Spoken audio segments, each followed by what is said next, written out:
Na ishte se ç'na ishte. Na ishte një herë një mjush i vogël që jetonte në një qytet ku kishte shumë mjusha të tjerë. Por një ditë, mjushi kërkon ngado, por nuk shikon më asnjë mjush tjetër. Dukej sikur qyteti ishte zbrazur nga të gjithë mjushat. Shkon në furrë buke, shkon tek porti detar, te stacioni trenave. Nuk kishte mjusha kurkun. Në ato kohë, njerëzit kishin nisur të mbanin mace. Dhe macet i kapnin mjushat. Për më tepër, njerëzit kishin nisur të përdorin ca çarshe të vogla ku vinin nga një copë zgjathi, dhe kur mjushat përpiqeshin që të kapin copën e djathit, çarku mbyllej dhe i kapte brenda, dhe mjushat ngordhnin. Tha mjushi, po gjithë të tjerët, ku kanë ikur? Me shumë gjasa tha, nga gjithë këto rreziqe të mëdhaja, nga çarshet e nga macet, duhet të kenë ikur në një vend të largët, ku mjushat jetojnë në paqe me njerëzit, një vend i largët që quhet Amerika. Shkon mjushi tek shtëpia e tij dhe mendon, do ishte mirë që të ikja dhe unë, të përpiqesha të ikja në Amerikë, që të gjej shokët e mi dhe mos të jem më vetëm. Dhe, thot mjushi, do përpiqem që të hipi në anije, dhe të marr anijen për të kaluar oqeanin, sepse Amerika ishte shumë larg, dhe një oqean i pafund e ndante qytetin e tij. Kështu, mjushi bën rrobat gati, i fut në çantë dhe niset për te porti. Anija e madhe ishte aty, duke pritur që njerëzit të hipnin, dhe kaq shumë njerëz po mbanin radhë. Vrohet mjushi pak nga pak dhe shikon një mace të madhe të zezë që po ruante anijen. Nuk shkonte dot më larg, sepse macja do e shikonte dhe do ta kapte. Mjushi tha, edhe po që se ja dal mban që të futem brenda në anije, gjatë gjithë udhëtimit, macja do më kërkoj dhe me shumë gjasa do më gjej, dhe unë nuk do arri dot, ndoshta kurrë, që të iki në Amerikë dhe të takoj shokët e mi. Atëhere, kthehet mbrapsh dhe shkon te shtëpia e tij. Po ecte dhe po ecte dhe po ecte, i menduar, dhe largohet goxha dhe arrin në një kanalizacion të madh dhe të errët. Pa pritmas, disa kafshë po fluturonin. Ishte një grup lakuriqesh nate që po fluturonin brenda në errësirë. Lakuriqet e natës dukeshin fiks si mjusha, por kishin nga një palkrah që i lejonte që të fluturonin. Dhe mjushit i erdhi një ide. Po sikur të ndërtonte dhe ai një palkrah dhe të përpiqej të fluturonte. Në këtë mënyrë, do të mund të fluturonte deri në Amerikë. Kthehet mjushi te shtëpia e tij dhe nis dhe mendon dhe lexon libra, shumë libra, dhe nis dhe llogarit dhe bën vizatime për të krijuar një palkrah. Më në fund, dizajnet janë gati dhe mjushit i duhet që të gjejë materialet dhe të ndërtoj krahët. Shkon në një zyrë, merr ca copa letre, copa druri, pak ngjitës dhe kthehet prapë tek shtëpia e tij për të ndërtuar. Nis mjushi të ndërtoj krahët dhe për disa ditë kishte mbaruar punë. Krahët ishin gati. Tani do t'i duhej që t'i provonte për të parë në qoftë se krahët funksiononin vërtet, kështu që vendos t'i provoj krahët tek stacioni i trenit. I merr krahët me vete dhe hipën lart tek ora që tregonte orën tek stacioni i trenit. I vë krahët dhe hidhet. 1, 2, 3, përpëlit krahët pak nga pak, për disa sekonda duket sikur po fluturon, por pastaj papritmas ai fillon të bjeri, derisa sa vjen dhe më shpejt, bie dhe përplaset në tokë. Krahët ishin shkatëruar. Vehet Miushi në shtëpi dhe nis të mendoj, përse nuk funksionuan krahët?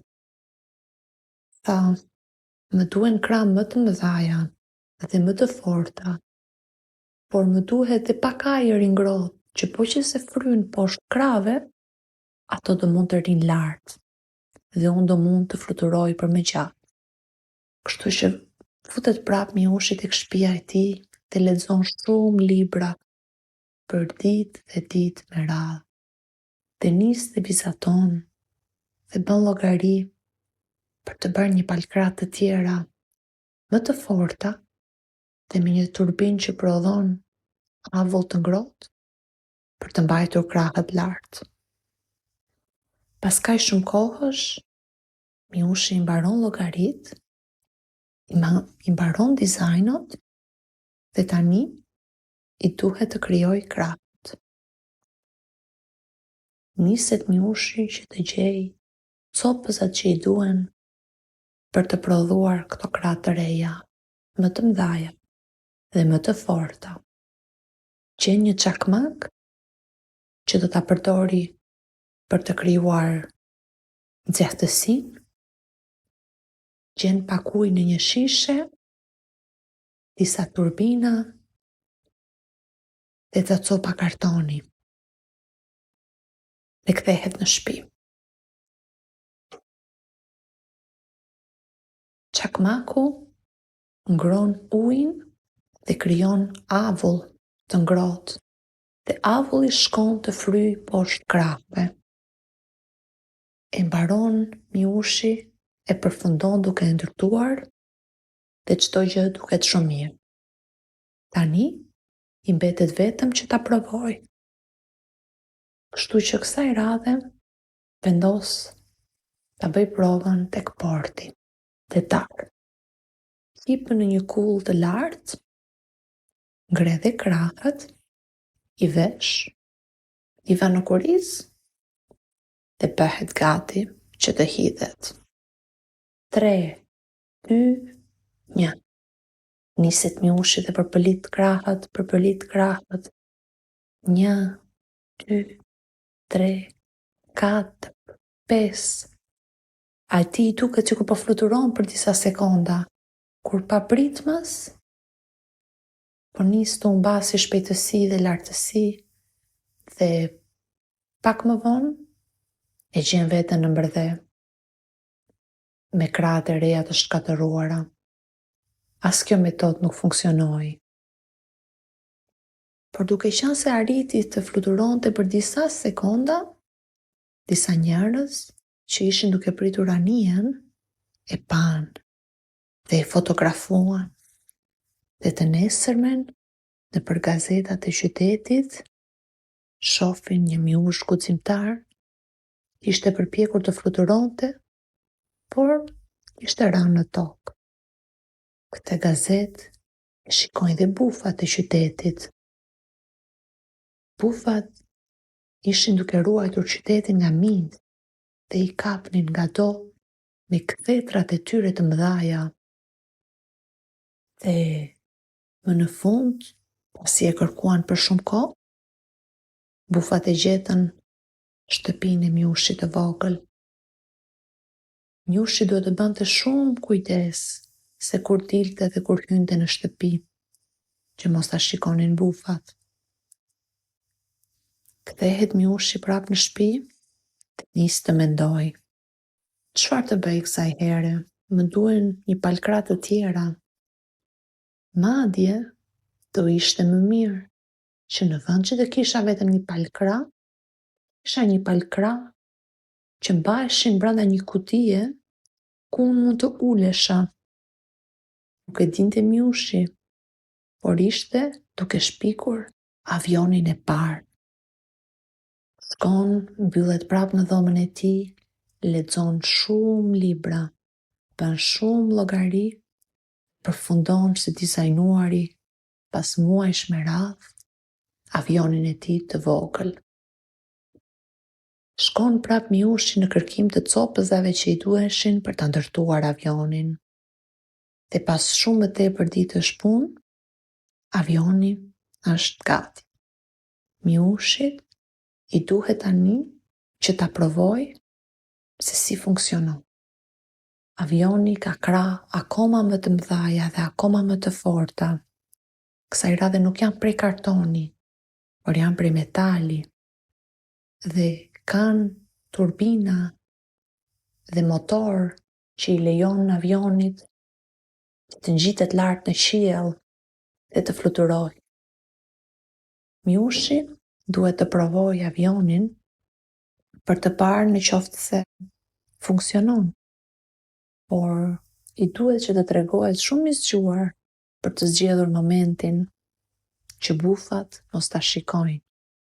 Prandaj, Miushi zgjedh një ditë me shi, po binte aq shumë shi sa bufat ishin të tulatur, nuk shifnin dot larg. Dhe Miushi pak a pak i kalon poshtë dhe bufat nuk e pan. Po trishte Miushi avionin e tij zvar deri në qendër të qytetit, tek bashkia ku kishte vendosur që të provonte avionin. Qitet lart e kulla më e lartë në qendër të qytetit me avionin e tij që ishte shumë i rëndë dhe shumë i madh për një Miush aq të vogël. Po Miushi jon ishte i fortë dhe guximtar. Arrin në majtë të kullës, hipën brenda në avion, ka syzet në sy, veçantë në kurisë dhe ka marrë dhe një hartë me vete që të gjej rrugën. Papritmas pushon shiu dhe Miushin tez motorin dhe niset. Miushi po arrin të fluturojë, por në atë çast bufat e pan dhe 4-5 bufa i vinë rreth e përqark dhe e ndjekin. Me kthetrat e tyre të mëdhaja përpiqen ta kapin avionin bashkë me Miun. Miushi provon që t'i japi më shumë shpejtësi avionit dhe papritmas shef që avioni është shumë i fuqishëm dhe nis të ngjitet lart në qiell, lart e më lart, dhe aq shpejt sa bufat nuk e ndjekin dot. Miushi ngjitet aq lart sa në poshtë avionit shef vetëm një det me re. Vazhdon dhe vazhdon t'i japi avionit, kur papritmas nuk ka më re dhe poshtë këmbëve të tij shef oqeanin e madh blu pafund dhe një pikë të vogël mbi oqean që ishte anija me njerëz që ishte nisur nga porti në të njëjtën ditë që u niste Miushi. Anija po shkonte në Amerikë, kështu që Miushi vendos ta ndjeki. Kalojnë orët, bëhet natë dhe elhëna me yjet. Miushi fillon të lodhet, por duke qenë se ishte vetëm, duhet të vazhdoj t'i japi avionit. Nuk ka që të bëj. As gjumë nuk ple dot, sepse po e zuri gjumi, avioni mund të bjeri. Kështu që i mban syt hapur dhe vazhdon të ngasë avionin. Del dielli dhe nis dita sërish. Dhe Miushi shikon përsëri oqeanin blu, por kësaj radhe oqeani nuk është i pafundshëm. Në fund në horizont shikon një pikë të vogël që duket si qyteti ku do të shkojë Miushi. Vazhdon dhe vazhdon të fluturojë dhe qyteti sa vjen dhe bëhet më i madh. Akoma më shumë afrohet Miushi, aq më i madh duket qyteti në këmbët e tij. Afrohet aq shumë sa Miushat e tjerë në qytet e panë dhe thanë: "Wow, çfarë po ndodh? Kush është ky Miush në këtë avion të vogël që është duke fluturuar, duke ardhur këtu?" Miushat u bën kurioze, u mblodhen të gjithë në një shesh, aty ku do ulej avioni. Dhe Miushi dal nga dal nis të ulet derisa këmbët e avionit, rrotat e avionit prekin tokën. Dhe aty nga dorë e për qark, gjithë ata Miusha kurioz, të lumtur, që po e duartrokisnin. Miushi më në fund i gjeti shokët e tij dhe do mund të jetonte në siguri. Ky lajm bëri aq buj sa njerëzit e morën në fotografi dhe Miushi doli nëpër gazeta. Lajmet thoshin që një Miush i vogël dhe i guximshëm kishte arritur të ndërtonte vetë avionin e tij dhe të fluturonte deri në Amerikë, të kapërcente gjithë oqeanin. Dhe këto gazetat na i pa dhe një djalosh i vogël që i quanin Charlie. Charlie, kur dëgjoi historinë e Miushit të vogël dhe guximtar, vendosi që dhe ai, kur të rritej, do ndërtonte avionin e tij dhe do fluturonte mes oqeanit, siç bëri Miushi. Fund.